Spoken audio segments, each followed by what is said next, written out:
ఏదో చెప్తానని తీసుకొచ్చావు, చెప్పవా? అది చెప్తాను. Excuse me. Yes sir. 2 ice creams. అంతేనా? ఏయ్, నాకు ఒక స్ట్రాబెరీ వెనిలా 2 కలిపి ఒకే కప్ లో ఇచ్చేయ్. Okay madam.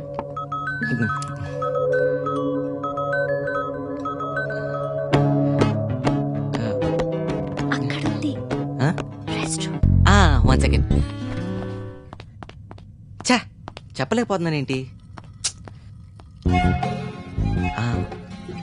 ఈరోజు నీ డ్రెస్ చాలా బాగుంది. Thank you. కోటిలో ఫుట్పాత్ మీద కొన్నా. నేను కాదయ్యా, మన ఇద్దరమేగా ఉన్నాం. ఈడొకడు.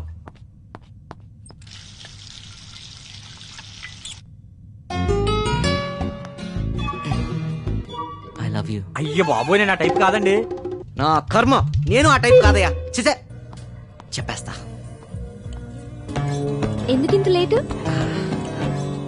ఎస్, ఇంకా లేచి చెప్పారు. అది 1 సెకండ్. హలో, ఏంటి? వస్తున్నా. పద్దు బయలుదేరదాం. ఐస్ క్రీమ్ అర్జెంట్ దా. మనం అర్జెంట్గా RLM హాస్పిటల్కి వెళ్ళాలి. ఎందుకు? అదా చెప్తా. డాక్టర్, కమల తాలూకు వాళ్ళు వచ్చారు.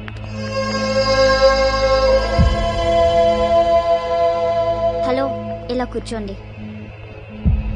కూర్చో. ఏమైందండి?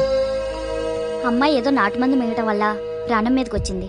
అభాషణ చేయకపోతే ప్రాణానికే ప్రమాదం. మరి వెంటనే చేసి కాపాడండి. తండ్రి గాని భర్త గాని సంతకం పెట్టాలి.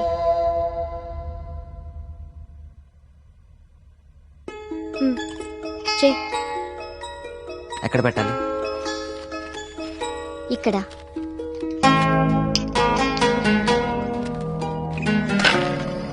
డాడీ,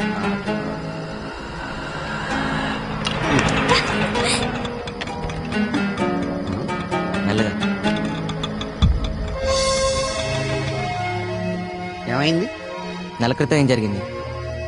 మీ అమ్మాయి డబ్బున్న కుర్రతో తిరుగుతుందన్న కసితో నేను వాడిని కొట్టానని నన్ను తిట్టారు. అయితే ఆ తిట్లేవో మీరు మీ అమ్మాయి నెల క్రితం తిట్టుంటే నెల తప్పేది కాదు సార్. అబార్షన్కి భర్తగా నేను సంతకం పెట్టాల్సి వచ్చేది కాదు. దిక్కుమాలిందా ఎంత పని చేసేవే? ఆగండి. ఇలా కాని ఖర్చు లేకుండా ఎవడో కూడా వచ్చి తాళి కడతాళ్లే అని ఆశించే మీకు ఇలా తిట్టే హక్కు లేదు. ఆడపిల్లలు కదా అని స్వేచ్ఛనిచ్చాను. స్వేచ్ఛ అంటే బరితెగింపు కాదు సార్, తన కాళ్ళ మీద తను నిలబడికెళ్ళే ఆత్మస్థైర్యం.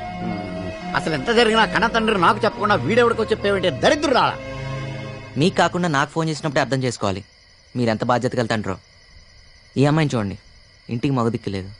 తనే దిక్కై నెల మొత్తం ఆదాలు చేసి ఫస్తారీ కల్లా ఖాతాలు కడుతుంది.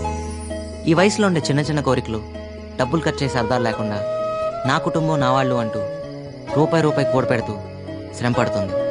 అందుకే ఈ అమ్మాయి అంటే నాకు చాలా గౌరవం. చూడు, ఇట్స్ జస్ట్ అన్ యాక్సిడెంట్ అనుకో. ఇలా నువ్వు సూసైడ్ చేసుకోవాలనుకోవటం చాలా తప్పు.